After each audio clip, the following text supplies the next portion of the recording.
What's up, y'all? This is your boy Eddie Jackson. Welcome back to the Drop That Podcast. Before we get into some wrestling talk, this episode is brought to you by Layback TV, okay? Over 10,000 channels, movies on demand, every sports channel, all the languages you want, all the HBOs, so you can side away from all them streaming services that are breaking your bank. And you can go on laybacktv.com, that's on your screen, so you can see how you can download it on your iPhones, Androids, and your Fire Sticks. And give them a shout out on the Instagram and official_laybacktv. Now, let's not wait anymore. Let's get into some wrestling talk, guys. Whoa! Alright, guys. Holy shit. What a roller coaster ride. Not too much to impact from Monday Night Raw, but it was pretty dope.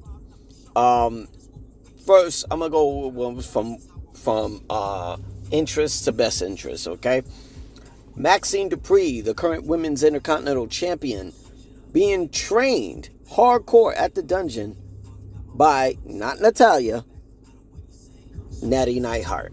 Now, personally, I've been chopping it up with a lot of my wrestling buddies and telling them Natty Neidhart is not to be fucked with. And I feel like they've been teasing it. They need to get her there. Natalya, we dealt with over a decade. You know what I'm saying? All the way from the Hart Dynasty, all the way to the fucking SmackDown Women's Champion, Women's Tag Team Champion. We did it. We got it. You know what I mean? I think they tried their best to see where they can go with that. As like a mixture of a babyface Bret Hart. And I think it was, like a female version of it. We need a heel for Nat, okay? And that's like a mixture of her dad, may he rest in peace, Jim the Anvil Neidhart, and her uncle, the late great King of Hearts, Owen Hart. But in a different way. Natty Neidhart has been pretty much, how do I say it? I don't want to say used, but promoted in a way over in AAA, with her entrances as far as like the security, her hardcore style, you know what I'm saying, bringing it back to like the good old dungeon that Stu Hart brought together, you know what I'm saying? This is what they need. And they've been teasing it with these trailers, with Maxine Dupree's, trainings sessions. I think it's time. Personally, I think it's time. It's just, how do you insert that? You know what I'm saying? Or you insert that in the storyline with Maxine Dupree. You can team it up with her. You can be like, all right, bitch, I gave you all the secrets. Now it's time to take that title away. Who knows? But they need to do it. So kudos that they're finally getting, some idea of what they need to do with that. Let me see. So we finally know who the masked man is, as far as who interfered at the men's War Games match that pretty much cost Roman, Cody, and Punk's team the match by super kicking and curb stomping CM Punk, where Braun Breaker was able to get the pinfall. We finally got it. It's Austin Theory. I'm a little mixed with it, because when I first saw him, loved the new look. You know what I'm saying? I thought preppy fucking looking Austin Theory with the fucking hot top fade or whatever the fuck it was. The looked like he was like brunette Guile from Street Fighter. I never liked it. I thought it was just weird. He just goofy fucking look with that pretty much was getting assassinated on promos with John Cena and The Rock back in the day, right? And I don't think we need that. Bald Austin Theory with the look is fucking dope. I love the look now. You know what I mean? I think this is what Austin Theory needs. A new theme song. You know what I'm saying? Like, new attitude. I like this Austin Theory. I'm not sold that this needs to be a fourth member of the Vision. I mean, because look at what you're getting, right? You got Braun Breaker, you know what I mean? The nephew of Scott Steiner, Big Papa Pump, the son of Rick Steiner, the dog-faced gremlin, two-time NXT champion, two-time Intercontinental champion, who's on the verge of possibly becoming world heavyweight champion. you know, future WrestleMania main eventer, you know, the whole works, right? Then you got Bronson Reed. Is there anybody he hasn't tsunami'd? Shit, you know, you go from Seth to Punk to Cody to Randy Orton to the fucking Roman Reigns to motherfucking LA Knight. You know what I'm saying? Like, it's, he's a force to be fucking reckoned with. You know what I mean? Not to mention, his biggest win of his career, he beat the Tribal Chief. 1, 2, 3. You know what I'm saying?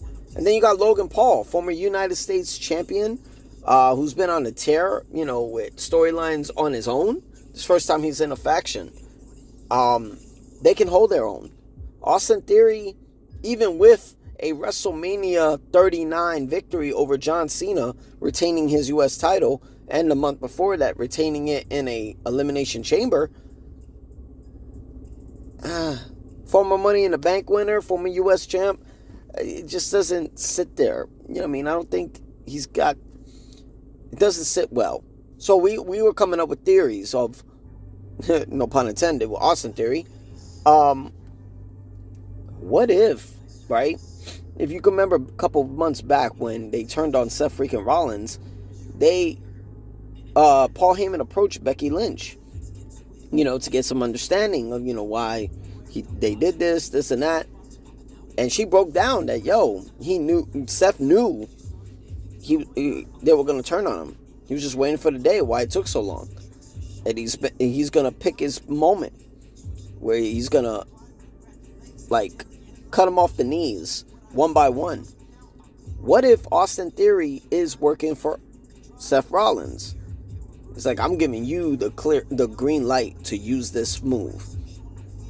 You know what I'm saying? And I'm going to play both sides of the fence. I'm going to make it seem like we're on their side, but we're really not. And the best way to go at them and think that we're on their side, curb stomp CM Punk. I feel like that's the only way to go. There's no reason for that to be in the vision. You know what I'm saying? I think that's going to go because none of it makes sense. But we got time. We got Saturday night's main event that's going to be in Montreal early next year. And then we got the Royal Rumble and Riyadh season that's going to kick off WrestleMania season. So let's see what it goes. Before we go, we got to mention what we didn't mention. Saturday night's main event. We've been away for a little while. You know what I mean? We've been digesting everything. Saturday night's main event, I feel like all the matches were matches to not overshadow John Cena's final match. You know what I mean? You got AJ Styles and Dragon Lee taking on Javon Evans and Leon Slater, I believe his name is. Good match. Got Sol Ruka versus Bayley. Pretty good match. You have the Cody Rhodes undisputed WWE champion versus NXT champion Opa Femi. With interference by Drew McIntyre. I think it was something to introduce the new generation with OGs. And John Cena, gave an epic entrance. Everybody was there. It was a great moment. We got everything we needed. You know what I mean? We got an AA on the table. We got an AA and normal in the ring. We got a super AA off the corner. We got all the moments that we needed. You can't see me, on Gunther in the middle of the ring. And that was enough, kick out moments with John. I think the match was good. You know what I'm saying? I mean, a lot of people are offended. Don't get me wrong. In the moment, you could be really offended that John lost, right? But if he won, what do? You know what I'm saying? Gunther just came back from, a little time off. Since he lost the world title at SummerSlam to CM Punk, he loses John Cena. You got to go in hiding again till the Royal Rumble. Why? You can keep shit going. You know what I'm saying? I mean, look what happened when Gunther retired Goldberg. He won the title back from Jey Uso, retired Goldberg, lost the title at SummerSlam. You know what I'm saying? It's a better business move. Gunther could, there's a lot of things you could do with Gunther now. You know what I'm saying? WrestleMania season's coming. Hell, he wants a challenge. You know what I'm saying? They're teasing a lot. You know, they teased AJ Styles. You know what I'm saying? And AJ Styles is allegedly supposed to be retiring in 2026. Right? We just don't know when. Imagine being Gunther and saying in one calendar year, you retired Goldberg, multi-time U.S. champion in WCW, multi-time world champion, 173-0 record, biggest record ever in WCW, first undefeated champion in WCW history. Then you retire John Cena, Grand Slam champion, record-breaking 17-time world champion, and then you retire AJ Styles. To retire Goldberg, Cena, and AJ Styles is crazy. They teasing that. I mean, we could probably get that one Gunther versus Brock Lesnar match that we've been wanting for the last 2 years. There's a lot of things, you know what I'm saying? But if you think about it, John Cena wanted to go out this way to introduce the future. He said it on an interview, on record. Out of this entire retirement tour, this is the one thing he wanted to do. December 13, he wanted to go out on his own term. So instead of blaming Triple H, which the whole fucking Washington, D.C. dumbass crowd booed the fuck out of him, acting like, oh shit, like this is on him. Not to say Triple H gives a shit. I mean, it's all noise to him, but why are you blaming him? Why? You know what I'm saying? We seen the behind the scenes Netflix show.